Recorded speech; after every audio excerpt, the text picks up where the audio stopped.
As get-rich-quick schemes go, it was unusually complicated.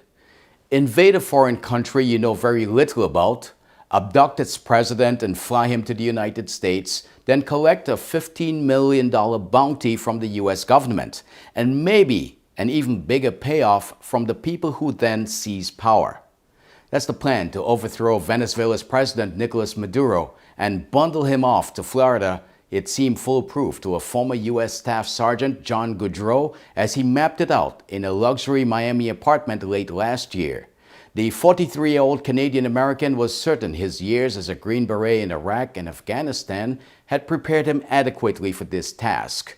And for the opponents of Maduro he was addressing, it must have sounded convincing, even after the failure of a previous coup attempt in 2019.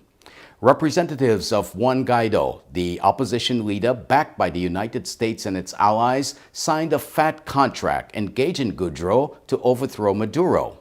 The disastrous raid this week echoed the botched 1961 Bay of Pigs invasion of Cuba. Maybe there is something about these ill-advised plots that has its origins in Miami. The flaws in this latest plan were laid bare as two bedraggled ex-U.S. Special Service soldiers were paraded alongside other members of the ragged invasion force. Arian Barry and Luke Denman were captured at sea even before they set foot on Venezuelan soil. 8 people were reported killed in the botched invasion, and more than 100 others were arrested.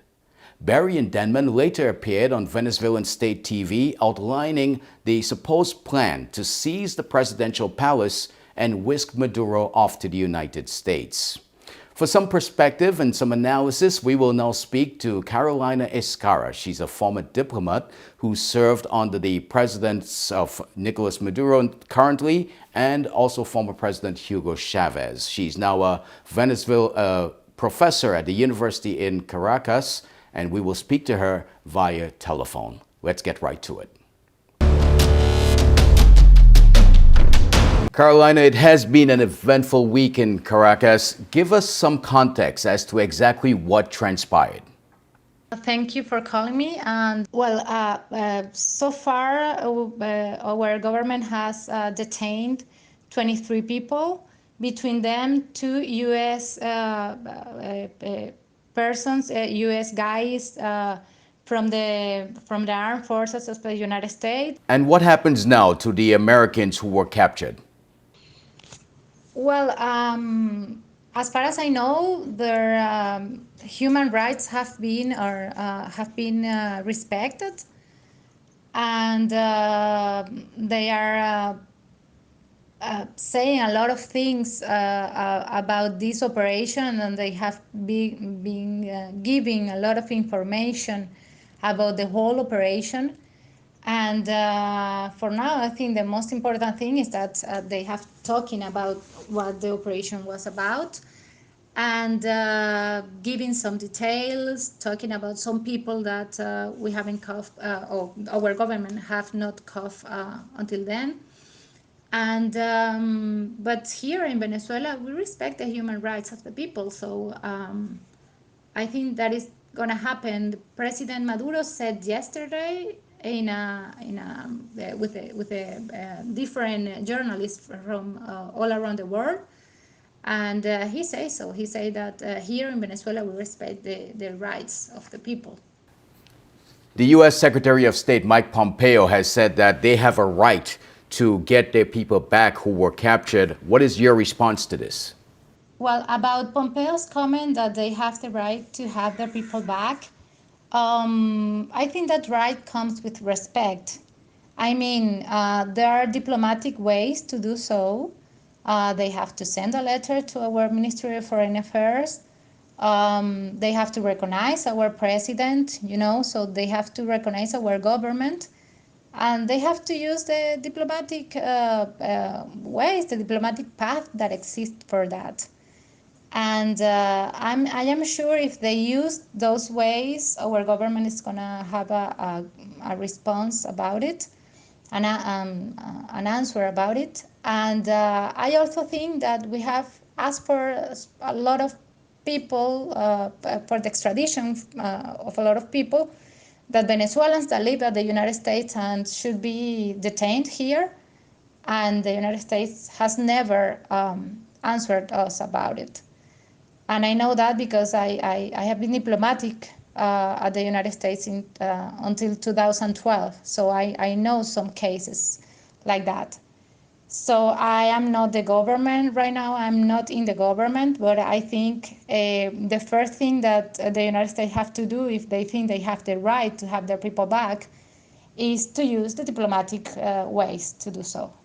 How's the mood of the Venezuelan people given all that has transpired this past week?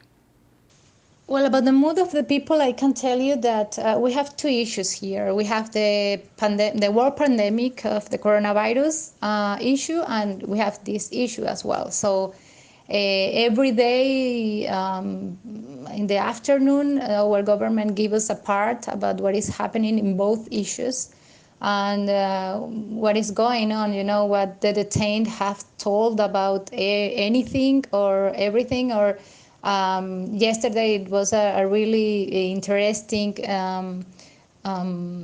explanation about the contract between Juan Guaido and Jordan Goudreau of this CEO of this company Silver Corp, because we could see the contract, and one ministry explained it completely. So it was really interesting. I think all the people is expecting what the government has to say, if they have any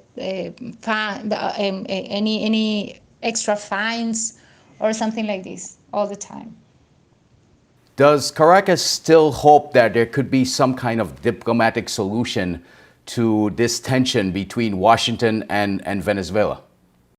Well, as I told you, I am not in the government right now, so I can tell you what I think as a university professor. Okay, and if Caracas still hopes there could be some diplomatic solution to the tensions of the United States, I think it depends on the whole international community. And I think even though the United States have been tried a lot to get rid of this government, um, even though they have do anything to kill Maduro or to contract mercenaries to kill Maduro, or they have put price on the head of our president Nicolas Maduro, and they talk about narcotics, and they have making some operations to destroy the narcotical government of Nicolas Maduro. That's what they said.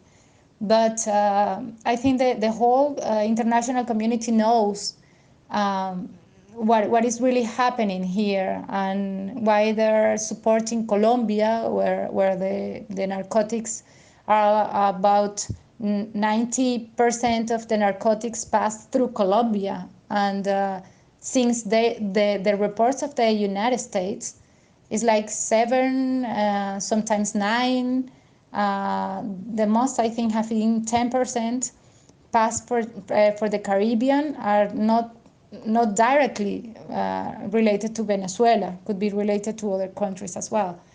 But they want to get rid of this government. So I think they will try everything, and especially before the elections at the United States.